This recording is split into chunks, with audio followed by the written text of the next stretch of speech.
بہرحال جی کچھ لوگ یا آپ یوں کہیں جی کہ کچھ ممالک جو ہیں وہ شاید اس سے خوش نہیں ہیں، خاص طور پر اسرائیل جو ہے وہ ان مذاکرات سے خوش نہیں ہے، اور ان مذاکرات کو سبوتاش کرنے کی بھی جو کوششیں ہیں وہ بھرپور جاری ہیں، اور ایون کہ اسرائیل کی جانب سے ہی امریکی صدر جو ہیں ڈونلڈ ٹرمپ، ان کو یہ کنونس کیا گیا تھا، ان کو یہ منایا گیا تھا، ان کے اوپر یہ دباؤ ڈالا گیا تھا کہ آپ ایران کے اوپر جو حملہ ہیں وہ کریں۔ تو بہرحال ایک تو اسرائیل جو ہے وہ ان مذاکرات کے حوالے سے پوری جو کوشش ہے وہ کر رہا ہے، اس خدشے کا اظہار جو اسحاق ڈار ہیں وہ پہلے مذاکرات کے دوران بھی کر چکے ہیں کہ اسرائیل یہ کوشش کر رہا ہے کہ یہ مذاکرات کامیاب نہ ہو اور یہ جو حملہ ہے یہ یوں ہی رہے، اور دوسرے نمبر پر یو اے ای جو ہے اس کے حوالے سے بھی یہ تفصیلات سامنے آ رہی ہیں جی کہ یو اے ای بھی یہ نہیں چاہتا کہ یہ جو مذاکرات ہیں وہ ہوں، بے شمار اس کی ریزنز ہیں۔ لاسٹ ویلاگ میں میں نے ڈیٹیل میں تمام جو ریزنز تھی آپ کے ساتھ شیئر کی تھی، جنہوں نے میرا لاسٹ ویلاگ نہیں دیکھا تو آپ وہ دیکھ سکتے ہیں، اس میں ڈیٹیل میں نے یو اے ای کے حوالے سے چیزیں شیئر کی تھی، کیونکہ اگر ایسا ہو جاتا ہے تو پھر یو اے ای کی جو پوزیشن ہے آلریڈی جو یہ سمجھا جاتا تھا جی کہ یو اے ای بڑا سیفسٹ کنٹری ہے، وہاں پر انویسٹمنٹ کی جائیں، وہ امیج تو اس کی خراب ہو گئی ہے، اور اگر یہ مذاکرات کامیاب ہوتے ہیں تو پھر یو اے ای ایک معمولی سا ملک بن کر ہی رہ جائے گا اس خطے میں، اور اس سے زیادہ اس کی جو اہمیت ہے وہ نہیں ہونے والی۔ بہرحال جی یو اے ای اب اپنا غصہ کس طرح سے نکال رہا ہے، کیا چھوٹی حرکتیں کی جا رہی ہیں، ایک واقعہ سوشل میڈیا پر رپورٹ ہوا ہے، یہ واقعہ آپ کے ساتھ میں شیئر کر دیتا ہوں جی۔ قمر زیدی ہیں جی، یہ بڑے سینئر صحافی ہیں، ان کی جانب سے یہ چیز رپورٹ کی گئی ہے، یہ کہتے ہیں کہ متحدہ عرب امارات نے ایک پاکستانی ڈاکٹر کا گولڈن ویزا کینسل کر کے واپس بھیج دیا۔ اب لوگ یو اے ای سے گولڈن ویزا لیتے ہیں اور ریزن یہ ہوتی ہے جی کہ اب ہم دبئی میں مقیم ہوں گے، اور گولڈن ویزا بڑا کوئی امپورٹنٹ ویزا ہوتا ہے اور سیف محسوس کرتے ہیں جن کے پاس یہ ویزا ہوتا ہے، لیکن آپ دیکھیں کہ پاکستانی ڈاکٹر جن کے پاس گولڈن ویزا تھا اور ڈاکٹر صاحب گزشتہ 16 سال سے وہاں پر کام کر رہے تھے، ان کا ویزا کینسل کر دیا گیا، اور ویزا کینسل کرنے کی کوئی بھی وجوہات نہیں بتائی گئی، فیملی سمیت بولا گیا کہ ہمارا ملک چھوڑ کر واپس چلے جائیں۔ یہ صرف ایک کہانی ہے، متحدہ عرب امارات سینکڑوں پاکستانیوں جنہوں نے وہاں رہ کر وہ ملک بنایا، وہاں سروسز کے شعبے میں اپنی خدمات انجام دی، ان کو صرف اس بنا پر نکال رہی ہے کہ وہ پاکستان سے ہیں یا ان کا مسلک جو ہے وہ مطلب شیعہ ہے۔ حکومت پاکستانی جو حکومت ہے وہ سفارتی سطح پر اس مسئلے کو اٹھائے اور متحدہ عرب امارات کو بتائے کہ یہ جنگ ختم ہو جائے گی، مگر انہوں نے اس خطے میں رہنا ہے، امریکہ ان کی حفاظت نہیں کر سکتا، اسرائیل خود اپنا دفاع نہیں کر سکتا، پاکستان سے تعلقات خراب کرنے کا بڑا خمیازہ بھگتنا پڑے گا۔ ویسے وہ ہمارے شہریوں کے ساتھ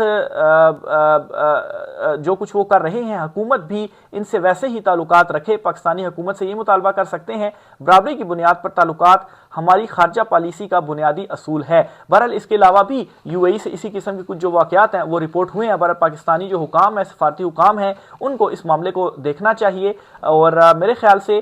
اس کے ساتھ ایک اور بھی بلکہ خبر شیئر کرتا ہوں، پھر اس کو میں کمپلیٹ کرتا ہوں کہ وزیراعظم شہباز شریف جو ہیں ان کو کئی ممالک سے جو فون کالز ہیں وہ آئیں، اور اس چیز پر اپریشیٹ کیا گیا کہ اور داد دی گئی کہ جو مذاکرات پاکستان کروا رہا ہے، لیکن یو اے ای سے کوئی جو کال ہے وہ پاکستان کو نہیں آئی۔ تو اس سارے رویے کو اگر کولیکٹیولی دیکھا جائے تو یہ چیز سمجھ میں آتی ہے کہ اس وقت سختہ طاری ہے یو اے ای پر، اور وہ یہ نہیں چاہتا کہ جو مذاکرات ہیں وہ کامیاب ہو سکیں، اور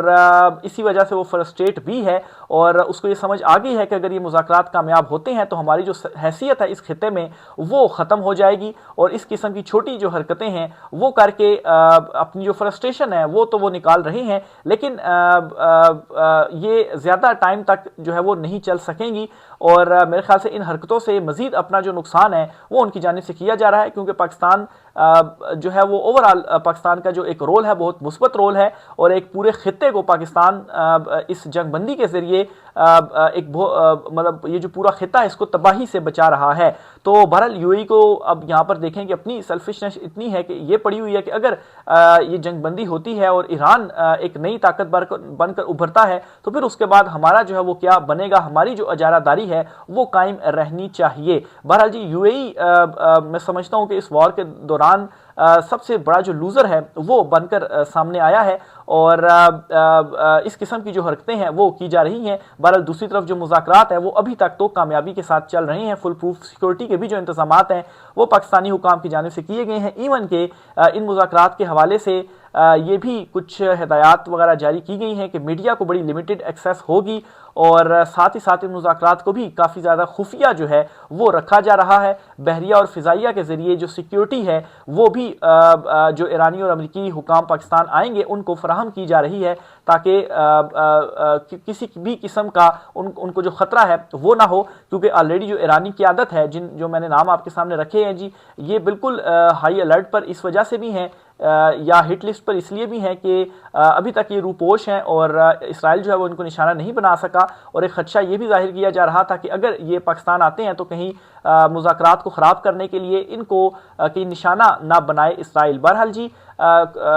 جو ایرانی سفیر ہیں ان کی جانب سے بھی ایک ٹویٹ کی گئی تھی جن میں ان کے نام لیے گئے تھے، اور یہ کہا گیا تھا کہ یہ پاکستان آ رہے ہیں، اور پھر اس کے بعد انہوں نے وہ جو ٹویٹ تھی وہ ڈیلیٹ کر دی، اور ان کی ٹویٹ ڈیلیٹ ہونے کے بعد ایک دم سے یہ سوال پیدا ہو گیا کہ کیا جو ایرانی حکام ہیں یہ پاکستان نہیں آ رہے، آخر کیوں جو ایرانی سفیر ہیں جو کہ پاکستان میں موجود ہیں انہوں نے یہ جو ٹویٹ ہے وہ ڈیلیٹ کر دی۔ بہرحال پھر بعد میں یہ چیز معلوم پڑی کہ جو ان کی موومنٹ ہے اسے خفیہ رکھا جا رہا ہے، اور خفیہ اس لیے رکھا جا رہا ہے کہ ان کی ظاہر سی بات ہے جان کو خطرہ ہے، اور پھر اوپر سے اتنے امپورٹنٹ جو ڈائلاگز ہے وہ کرنے کے لیے اسلام آباد وہ آ رہے ہیں۔ تو بہرحال جی اسی وجہ سے پاکستان نے اتنی زیادہ سیکیورٹی کی ارینجمنٹس کی ہیں اسلام آباد میں بھی اور راول پنڈی میں بھی 2 دن کی ایک تو چھٹی دے دی ہے جن 2 دن میں یہ مذاکرات چلنے ہیں، اور بحریہ اور فضائیہ دونوں طرح کا جو پروٹوکول ہے وہ بھی فراہم کیا جائے گا، اور دونوں طرح سے جو سیکیورٹی ہے وہ بھی یقینی بنائی جائے گی۔ تو پاکستان نے اپنی طرف سے مکمل جو انتظامات ہیں وہ ان شخصیات کی پروٹیکشن کے لیے، سیکیورٹی کے لیے وہ کر لیے ہیں۔ اس کے ساتھ ہی جی ایک 2 چیزیں اور بھی ہیں وہ بھی آپ ساتھ میں شیئر کرتا چلوں جی، اور خبر یہ ہے کہ نیٹو ممالک کو سزا دینے کا جو فیصلہ ہے وہ ٹرمپ کی جانب سے کیا گیا ہے۔ اب خبر یہ ہے جی، اور یہ خبر امریکی جریدے کی جانب سے پبلش کی گئی ہے، امریکی جریدے کا یہ کہنا ہے کہ صدر ٹرمپ بعض نیٹو ممالک کو ایران جنگ میں حمایت نہ دینے پر سزا دینے پر غور کر رہے ہیں۔ جریدے کے مطابق ایسے نیٹو ممالک امریکی فوجیوں کو جو ہے وہ ان ممالک سے نکالا جائے گا جو ایران کی جنگ میں غیر معاون رہے ہیں۔ اس کے علاوہ امریکی فوجیوں کو ان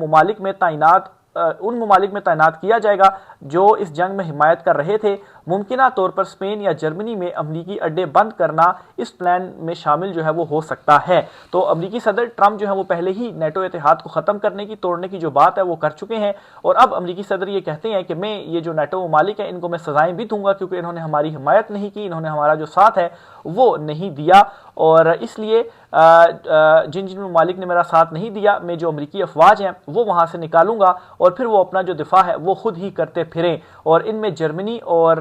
اسپین جو ہے وہ شامل ہیں جہاں پر امریکی جو ہے وہ اپنے اڈے بند کر دیں گے۔ تو یہ صدر ٹرمپ کی جانب سے ایک بڑا جو اعلان ہے وہ کیا گیا ہے۔ اچھا، خلیجی ممالک کی جہاں پر ایک طرف میں نے یو اے ای کے رول کی بات کی، وہاں پر سعودیہ کا رول بھی بہت زیادہ امپورٹنٹ ہے، محمد بن سلمان کا جو رول ہے وہ بھی بہت زیادہ امپورٹنٹ ہے۔ اب ناظرین، ایک ملک یو اے ای بھی ہے اور ایک ملک سعودیہ بھی ہے، لیکن اس ساری صورتحال میں سعودیہ کا رول بہت زیادہ مثبت، اور آپ یوں کہیں کہ بڑا تحمل مزاجی کا جو مظاہرہ ہے وہ سعودیہ کی جانب سے کیا گیا، کیونکہ اٹیکس صرف یو اے ای پر نہیں ہوئے بلکہ سعودیہ پر بھی جو حملے تھے وہ ایران کی جانب سے ہوئے، لیکن یو اے ای نے کوئی بہت ہی زیادہ ایگریسو جو موڈ ہے وہ اپنا لیا، لیکن محمد بن سلمان جو ہے ان کی جانب سے تحمل مزاجی کا مظاہرہ کیا گیا، اور میں سمجھتا ہوں کہ سمجھداری کا مظاہرہ بھی اس طرح سے کیا گیا کہ ظاہر سی بات ہے جب آپ کی سرزمین سے ان امریکی بیسز جو موجود ہیں وہاں سے جب ایران پر حملے ہوں گے تو ایران نے جواب میں ان بیسز کے اوپر جو اٹیکس ہیں وہ تو کرنے ہی کرنے ہیں، ایسا تو نہیں ہو سکتا کہ ایران جو جواب ہے وہ نہ دے، تو ایران یہاں پر رائٹ پر تھا۔ بہرحال سعودیہ کی جانب سے جواب نہیں دیا گیا، اور بیچ میں پاکستان کا بھی اس معاملے میں بھی بڑا امپورٹنٹ رول تھا کہ سعودیہ اور ایران کو پاکستان نے آمنے سامنے نہیں آنے دیا۔ تو بہرحال اس وجہ سے محمد بن سلمان کا جو رول ہے ابھی جو مذاکرات ہو رہے ہیں ان کا رول بھی بہت زیادہ امپورٹنٹ ہے کہ ان کی جانب سے تحمل مزاجی کا بھی مظاہرہ کیا گیا، جس کی وجہ سے یو اے ای تو فرنٹ پر آیا، لیکن سعودیہ جو ہے وہ اس سارے معاملے میں خاموش ہی رہا، یہاں تک کہ انہوں نے ایران کا اس طرح سے بھی ساتھ دیا کہ کچھ رابطے بھی ہوئے ہیں، یہ بھی رپورٹس ہو رہی ہیں چیزیں کہ، اور ان رابطوں میں یہ کہا گیا کہ سعودیہ کی جو زمین ہے وہ اب ایران کے حوالے سے استعمال نہیں ہوگی یا اب نہیں ہو رہی ہے، کیونکہ امریکی جو بیسز ہیں وہ تو آلریڈی تباہ ہو چکی ہیں۔ اور پھر اسی طرح سے ایران جو ہے اس نے بھی اس معاملے میں پاکستان کے رول کو سراہا ہے، اور دوسری طرف جو یو اے ای ہے وہ تو بہت زیادہ ایگریسو موڈ میں اس لیے بھی تھا کہ ایک بڑی امپورٹنٹ میٹنگ ہوئی تھی، اور اس میٹنگ میں یو اے ای کے حوالے سے شبہ ظاہر کیا جا رہا ہے کہ ان کی جانب سے یہ کہا گیا تھا کہ ایران کے اوپر اگر ایٹمی ہتھیار کا بھی استعمال کرنا پڑے تو وہ کیے جائیں، اور اوپنلی بھی ایک ان کی اہم جو یو اے ای حکام ہیں ان کی جانب سے اسٹیٹمنٹ دی گئی تھی کہ ایران کے جو دانت ہیں وہ ہمیں توڑنے پڑیں گے، ایران کو ختم اس لیے کرنا پڑے گا کیونکہ اگر وہ رہتا ہے یا اس کے دانت ہم مکمل طور پر نہیں توڑتے، اسے ابنائے حرمز کو اپنے کنٹرول میں نہیں لیتے، تو پھر اس کے بعد اس خطے میں ہمارا پاور میں رہنا، یا آپ یوں کہیں کہ چودھری بن کے رہنا، یا جو موجودہ پوزیشن ہے اس پوزیشن میں رہنا ہمارے لیے پھر ناممکن ہو جائے گا۔ تو اس لیے جی یو اے ای بھی یہ سارے جو معاملات ہیں وہ کر رہا ہے۔ آگے چلتے ہوئے جی لبنان جنگ کے حوالے سے بھی آپ کو بتاتا چلوں،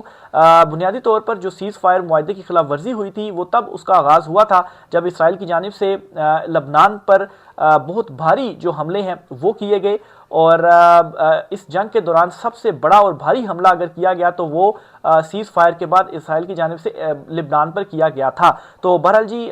اس پر ایران نے یہ کہا تھا کہ ہم لبنان کو اکیلا نہیں چھوڑیں گے، اور احتجاج بھی کیا تھا، اور دوسرا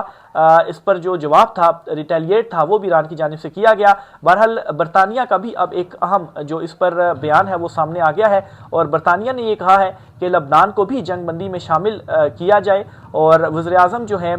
کیئر سٹارمر ان کی جانب سے یہ جو گفتگو ہے وہ کی گئی ہے۔ اب اگر لبنان میں بھی ایسا ہوتا ہے اور ان مذاکرات میں لبنان پر میں بھی سیز فائر پر جو ڈسکشن ہے وہ کی جاتی ہے، کیونکہ ایران کا موقف یہ ہے کہ شہباز شریف کی جانب سے جو ٹویٹ کی گئی ہے اس میں لبنان کا بھی ذکر تھا، تو آخر کیوں اس کی جو خلاف ورزی ہے وہ کی گئی؟ تو ظاہر سی بات ہے مذاکرات میں تمام تر چیزوں کو دیکھا جائے گا، اور اگر امریکہ کی جانب سے یہ کہہ دیا جاتا ہے کہ ٹھیک ہے لبنان پر بھی جو سیز فائر ہے وہ ہو، تو پھر اسرائیل کے لیے بھی بہت زیادہ یہ مشکل ہو جائے گا کہ امریکہ کی مرضی کے بغیر یا امریکہ کو ساتھ ملائے بغیر کوئی جو اٹیک ہے وہ اس کی جانب سے کیا جائے۔ تو یہ ابھی تک کی کچھ اہم ترین تفصیلات تھیں اس حوالے سے۔ اچھا، آخر میں ایک اور خبر بھی آپ سے شیئر کرنی ہے، اور وہ عمران خان صاحب کے حوالے سے ہے۔ اس ساری صورتحال میں بہت سارے لوگ جو ہیں وہ سوالات بھی پوچھ رہے ہیں اور پریشان بھی ہیں عمران خان صاحب جو ہیں ان کے حوالے سے کہ ان کا اب کیا بنے گا۔ تو اس پر جی ایک چیز بہت واضح میں نے بہت پہلے ہی آپ سے شیئر کر دی تھی، اور اکثر ویلاگ میں عمران خان صاحب کا جب بھی کوئی خبر شیئر کرتا ہوں، ذکر کرتا ہوں، تو یہ بات میں ضرور شیئر کرتا ہوں کہ عمران خان صاحب کی رہائی کا ایک ہی طریقہ ہے، اور وہ طریقہ یہ ہے کہ جو عوام ہے وہ بڑی تعداد میں سڑکوں پر آئے گی، لاکھوں کی تعداد میں سڑکوں پر آئے گی، پرامن احتجاج ہوگا، تب ہی عمران خان صاحب کی رہائی ممکن ہو سکتی ہے۔ دوسری صورت یہ نکل سکتی ہے کہ عمران خان صاحب کوئی ڈیل کریں، جو کہ ناممکن ہے، اور عمران خان صاحب ایسا کچھ بھی نہیں کر رہے۔ اور تیسری ایک صورتحال یہ نکل سکتی تھی کہ عالمی سطح پر اس موجودہ حکومت کے لیے حالات اتنے زیادہ خراب ہو جائیں کہ ان کو کوئی حمایت ان کے پاس باقی نہ رہے، ان کے پاس کوئی سپورٹ نہ رہے، اور اس رجیم کو جو ہے وہ پھر عالمی حالات کے تناظر میں گھر جانا پڑے، تو تب عمران خان صاحب کی رہائی ممکن ہو سکتی تھی۔ لیکن خیر ابھی جو اس وقت معاملات چل رہے ہیں، ایون کہ امریکی جو لابیز ہیں ہر جگہ پر پاکستان کا ہی ذکر ہو رہا ہے، تو میرے خیال سے اس صورتحال کے بعد اس حکومت کی عالمی سطح پر جو ایک آپ یوں کہیں کہ جو حمایت ہے خاص طور پر امریکہ میں وہ مزید بڑھ گئی ہے۔ تو دو ہی طریقے ہیں، ایک تو یہ کہ عوام کو بڑی تعداد میں، لاکھوں کی تعداد میں نکلنا پڑے گا پرامن طور پر، تبھی عمران خان صاحب کی رہائی ہو سکتی ہے۔ ادروائز پاکستان تحریک انصاف کی جو موجودہ لیڈرشپ ہے ان سے آپ کوئی بھی جو امید ہے وہ نہ رکھیں۔ ایون کہ عمران خان صاحب کی جو کل ملاقات بھی ہوئی ہے بیرسٹر سلمان صفدر سے، تو اس میں بھی یہ کچھ چیزیں رپورٹ ہو رہی ہیں کہ عمران خان صاحب کافی غصے میں تھے، اور وہ پاکستان تحریک انصاف کی پوری جو اس وقت کی جو لیڈرشپ ہے، موجودہ لیڈرشپ ہے، ان پر سخت غصے میں ہے، سخت نالاں ہیں، اور تمام کی تمام لیڈرشپ کو تبدیل کرنے کے بھی احکامات عمران خان صاحب کی جانب سے دیے جا چکے ہیں۔ تو عمران خان صاحب خود ہی اس موجودہ جو پاکستان تحریک انصاف کی قیادت ہے ان سے بالکل بھی اب ان کو یہ امید نہیں رہی کہ یہ اب کوئی جو تحریک ہے وہ بڑی چلا سکتے ہیں۔ یہ جی آج کچھ عام ترین تفصیلات تھیں، مزید جو بھی ہوتا ہے آپ سے چیزیں شیئر کرتے رہیں گے۔ رائے کا اظہار کیجیے گا۔ آج کے ولاگ سے اتنا ہی، اجازت دیجیے، اللہ حافظ۔